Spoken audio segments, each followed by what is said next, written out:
প্রায় এক মাস ধরে বিদ্যুৎ বিভ্রাটে দিন কাটছে নরসিংদীবাসীর অবস্থা এমনই যে জেলার কোথাও কোথাও দিনে 7 থেকে 8 ঘন্টাও থাকছে না বিদ্যুৎ।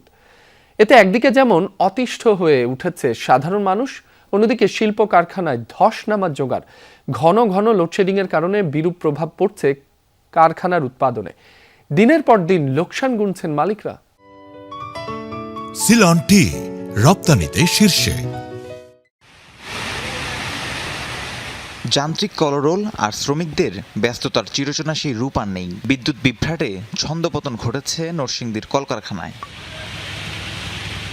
লোডশেডিংয়ের কারণে বহু কারখানায় মেশিন চালানো যাচ্ছে না। দিন রাতের বেশিরভাগ সময় জুড়ে চলছে বিদ্যুতের আসা যাওয়ার খেলা। হুট করে এখন এসব কারখানায় প্রবেশ করলে মনে হয় যেন পরিত্যক্ত কোনো স্থান। আমাদের প্রোডাকশনের ক্ষতি হয়, তারপরে সাইজিংয়ে হুদা আসতে পারে না, তাতেও বিল ধরা খাই, মানে প্রোডাকশনের লস, বিলও কম পাইতেছি। 8 ঘন্টা ডিউটির মধ্যে 4 ঘন্টায় জায়গা কারেন্ট আর 3-4 ঘন্টা চালাইতে পারে।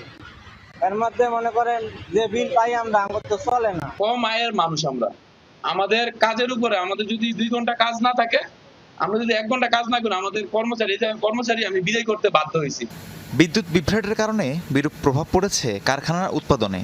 নষ্ট হচ্ছে শ্রমিকদের কর্মঘণ্টা, টানা লোকসান গুনতে হচ্ছে মালিকদের। জেলার কোথাও কোথাও দিনে 7-8 ঘন্টাও থাকছে না বিদ্যুৎ। বাসাবাড়িতে লোডশেডিংয়ের কারণে অতিষ্ঠ সাধারণ মানুষ। বিদ্যুৎ না থাকার কারণে সকলে আমাদের মালিক পক্ষ এবং আমরা শ্রমিক উভয়ই ক্ষতিগ্রস্ত। 2 ঘন্টা 3 ঘন্টা থাকে না, 1 ঘন্টা থাকে। এই হলো বাসাবাড়ির অবস্থা, শিল্প কারখানার অবস্থা। বর্তমানে এই অবস্থা চলতেছে। শ্রমিকদের যে মজুরি দিয়া এখন ব্যবসা বাণিজ্য করা অনেক কঠিন হয়ে গেছে। উৎপাদনের সময় যখন উৎপাদন চলছিল, হঠাৎ করে বা কোনো ইনফরমেশন না থাকাতে বিদ্যুৎ চলে যাওয়াতে আমাদের উৎপাদনের ক্ষতি হচ্ছে সবচেয়ে বড় জিনিস। বাংলাদেশ টেক্সটাইল মিল অ্যাসোসিয়েশনের মুখপাত্র জানান, বৈশ্বিক জ্বালানি সংকটের কারণেই চাহিদা মতো বিদ্যুৎ মিলছে না। অন্যদিকে পল্লী বিদ্যুৎ সমিতি বলছে, তীব্র গরম কমে আসায় দ্রুতই সমাধান হবে লোডশেডিংয়ের। বৈশ্বিক বাস্তবতায় এখনকার জ্বালানি সংকট শুধু বাংলাদেশে নয়, সারা পৃথিবীতেই চলছে। কিন্তু এই সংকটের মধ্যে আমরা মনে করি যে আমরা একটা রেশনাল একটা পলিসি আমরা ডেভেলপ করতে পারি। ডিমান্ড প্রচন্ড বেড়ে গেছে আমাদের সাপ্লাই থেকে।